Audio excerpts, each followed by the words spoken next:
Hey there everybody, and today I'm unboxing Dragon's Tiger 1 late production. This is kit number 6406, and I've been looking for this kit for a while. I've been wanting to build another Tiger 1, and I didn't really want to build a Tamiya because they just seem like for the price you could get more in the box as far as details goes. I like Dragon because you get a good amount of detail in the box already, and it's about the same price as a Tamiya kit. This one came out a little bit before. They have another one that has the Zimmerit molded on. This one doesn't, but I got a good deal on it. I got it for about $35, which is actually less than what a Tamiya kit would cost. So I was real happy about it, and I don't mind putting the Zimmerit on myself. I have the Tamiya Zimmerit tool, and I have the Trumpeter Zimmerit roller tool, so it's really not that big a deal.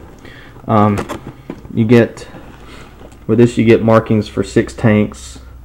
They're done in the sandy yellow tricolor scheme with 4 of them, and then there's the sandy yellow with red stripes, with red brown stripes, and then the sandy yellow with the dark green stripes. So let's crack this open and see what's inside. First thing, we got the DS tracks. Some of these kits will have the magic tracks. These are a lot better than vinyl tracks. To me, there's really no reason kits should still be using vinyl tracks. That's just cheap. You can make these. I mean, I don't see what's wrong with using these or with using the actual assembly tracks. But these are actually better than the vinyl tracks because you can glue them with regular model glue, and they hold paint a lot better. So we'll deal with them. Here we have the hull and the bottom part of the turret. You got the slots for the torsion bars. I believe this tank has, you can build it to where the wheels move up and down, because these tanks did have a torsion bar suspension, which gave the crew a lot more smoother ride. Here we got some detail parts. These are the screens for the engine hatches, and we got a spring that goes inside the cannon, which is used to give, if you want to show off the recoil action like it's been firing. It's just a neat little detail to have. And we got here's the engine deck grills, and here's the top part of the hull. So here we got the photo etch detail parts. The decals are done by Cartograph, and they're a real good brand. I think Dragon uses Cartograph decals on most of their kits. They're really good. Once you put your setting solution on there, they really look like they are painted on, and they're just excellent decals. I mean, I just can't say enough good things about them. The clear parts for the periscope, and we got the twisted steel wire used for the tow cables, and we got some photo etched detail parts. These are the side armor plates. This is where where part of the Zimmerit would be on these plates. Here's the front part. The Zimmerit would also go right here. These are the plastic parts. You can use either the metal tow cables or these plastic ones. It's up to the modeler.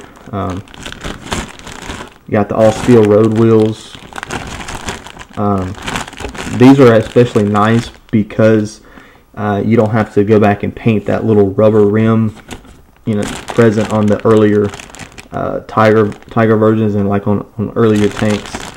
You can just airbrush them all one color, and it just makes things a little bit easier. Here we got the 2 different types of back plates, and this kit is called a 3-in-1 kit, which means you can build 3 different versions of it. You can build a late version, a final version, and a late command version, and it gives you the option as to which path you want to take in the instruction book. There's very subtle differences. The late command version will have extra antenna. It also has a star antenna, and I believe these plates, I'm not sure which one goes to which, but they'll be different based on which version you choose. Here's the side skirts. A lot of modelers will opt for the photo etched brass because they can bend these to show battle damage, wear and tear on the tank. These are fine. You can always just take a lighter and just heat them up, and they'll bend pretty easy. They are one piece, so I would prefer them to be individual pieces, but you can go back and cut them along that little seam line right there. It's got a mark where you can cut them with your hobby knife to separate them. Exhaust shrouds, drive sprockets. This is a little jig. If you had the actual magic tracks, you could put them around that jig to get the curve and to get the track sag lined up on the tank. That's what that's for. There's the storage box. You can you can pose that open or closed. Here's some hard plastic tracks. These will be most likely for the side of the tank, for the extra tracks that were hung on the side of the later production models. And these are the fuel tanks. We got the radiator fans, some more drive sprockets, and the hooks that go on the front for hooking the tow cables to. And here's some antennas. Here's the star antenna that's on the late command version. And just got some more tools here. And here's the instruction guide. So just lays out all the different colors. It actually has quite a long list of colors. Most tanks do not usually have a color list this long. They're given for Gunsy Sanyo and Model Master.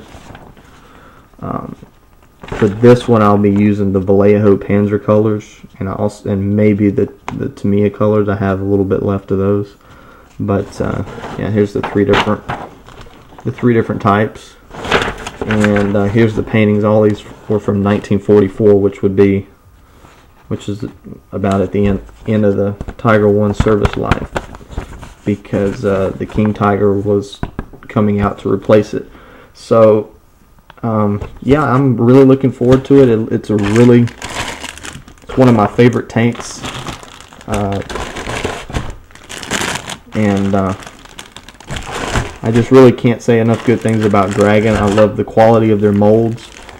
There's hardly any flash on the molds, and I love the fact that they go back every couple of years and will touch up their molds, will add in new parts, add in detail parts, and they're actually fairly reasonably priced based on what you get.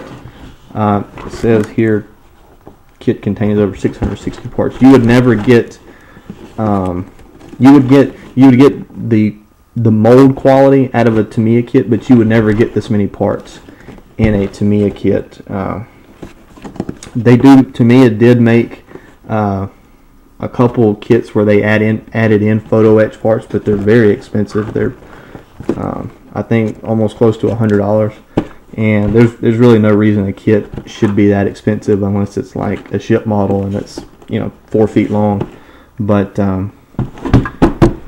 I'm really looking forward to getting started on it, and I will be back soon with another opening another box review, and I hope you all have a good day, and we'll see you next time.